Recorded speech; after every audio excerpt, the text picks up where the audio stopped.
Hello guys, welcome back to my channel. I hope आपकी study बहुत अच्छे से चल रही होगी।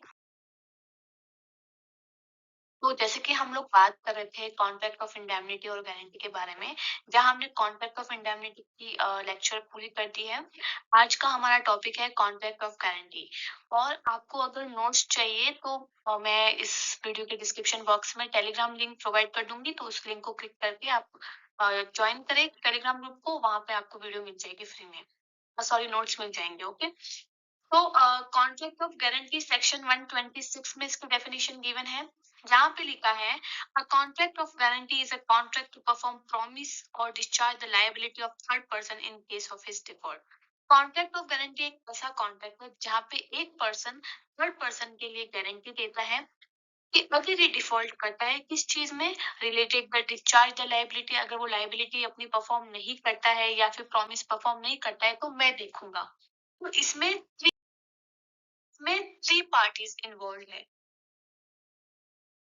पहला है surety, principal, debtor and creditor. Surety कौन है?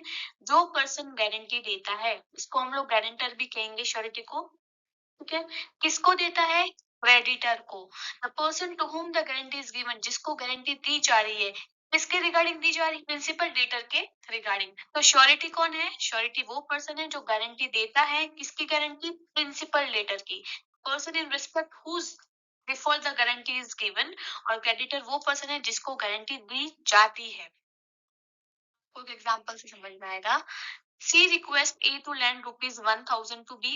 सी ने रिक्वेस्ट किया ए को कि वो बी को जो है 1000 रुपए दे दे, and agrees that if B fails to repay the amount, और उसने अग्री किया कि अगर बी नाकामयाब हो जाता है अमाउंट को पे करने में, ही विल पे, तो वो उसको फिर वो पे करेगा।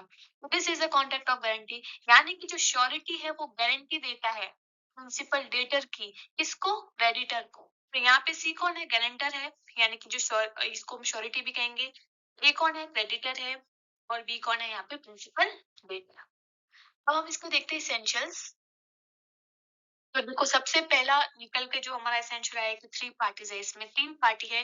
पहला है श्योरिटी, जो श्योरिटी देता है किसकी? प्रिंसिपल डेटर की। किसको? क्रेडिटर को। ठीक है।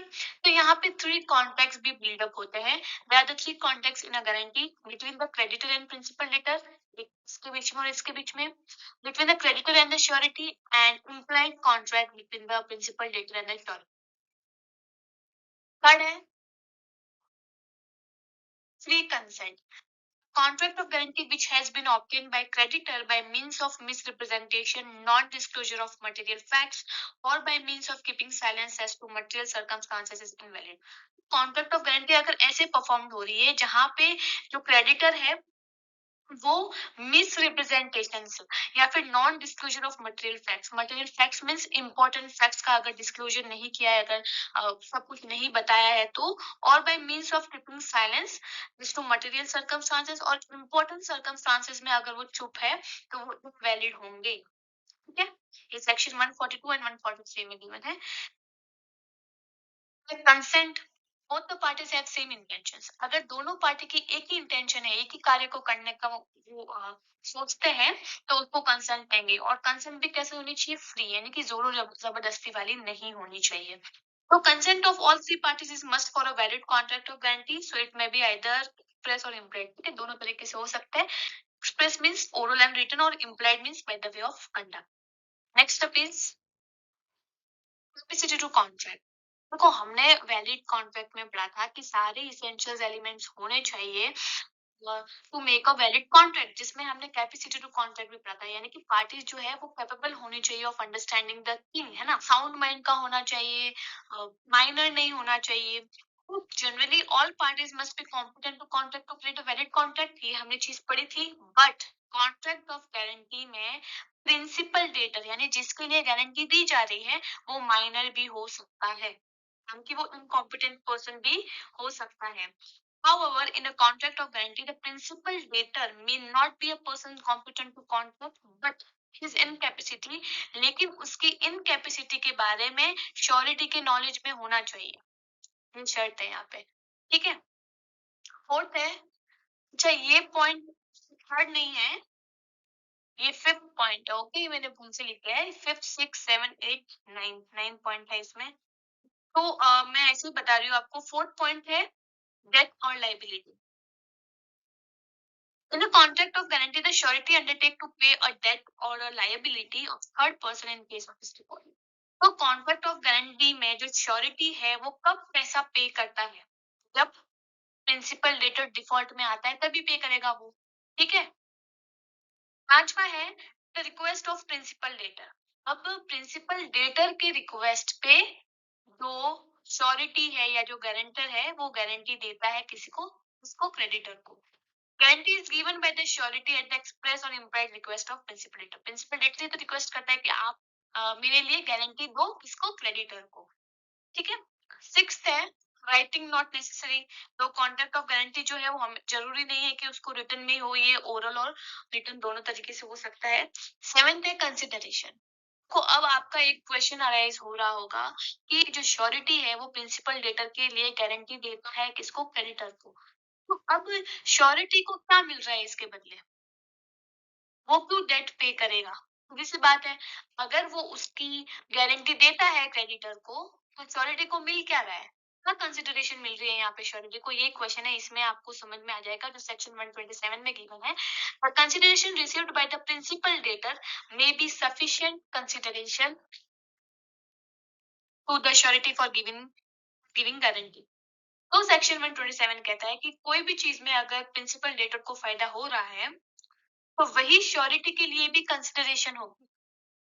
मतलब बदले में उसे कुछ नहीं चाहिए, यही चाहिए कि प्रिंसिपल डेटर का फायदा हो जाए, ठीक है। तो यही कंसिडरेशन है उसके लिए। अब यहाँ पे एक इम्पोर्टेंट क्वेश्चन है जो एग्जाम में कई बार पूछ लिया जाता है कि what is difference between contract of indemnity and guarantee. अगर ऐसा क्वेश्चन अगर आ जाए कि एग्जाम में, तो आपको कैसे प्रेजेंट करना है इसी वे में, इस तरह से करो तो आपको ज्यादा स्कोरिंग के वो चांसेस बढ़ जाते हैं। तो सबसे पहले डेफिनेशन कॉन्ट्रैक्ट ऑफ इंडेमनिटी और कॉन्ट्रैक्ट ऑफ गारंटी सेक्शन 124 और 126 में गिवन है, तो आप वही डेफिनेशन लिख लेना यहाँ पे। दूसरा है ऑब्जेक्ट।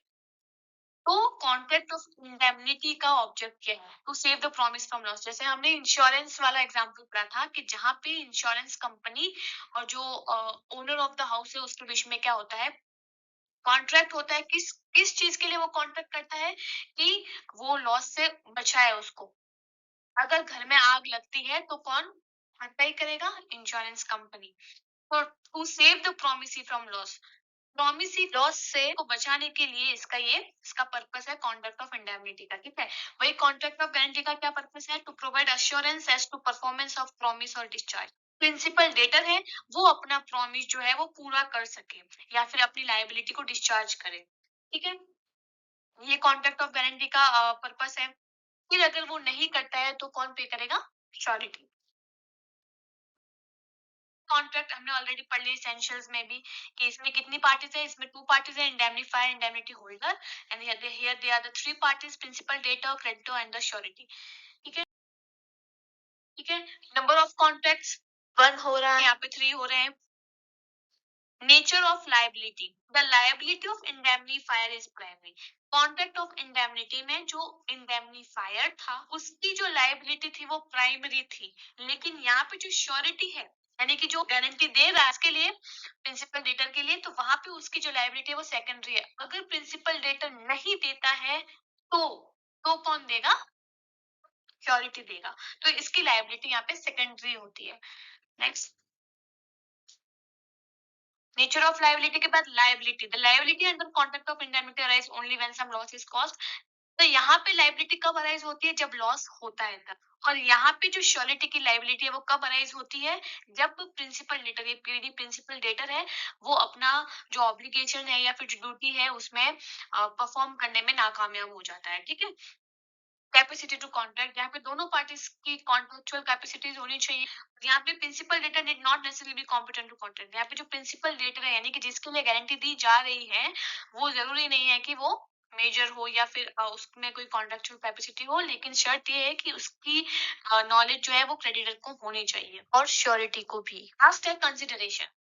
एक्सप्रेस और direct consideration is must in this contract. यहाँ डायरेक्ट कंसिडरेशन होती है और यहाँ पे Consideration in a contract between principal, debtor and creditor is deemed to be sufficient consideration for a contract between the creditor and surety. No separate consideration. यहाँ पे कोई separate consideration नहीं होती है. कोई भी चीज अगर प्रिंसिपल डेटर के फायदे में हो रही है तो वही श्योरिटी के लिए भी कंसिडरेशन होगी. ठीक है, होप आपको समझ में आ गया होगा. अगर आपको मेरा लेक्चर अच्छा लगा हो then please to like subscribe and share my channel. Okay, thank you.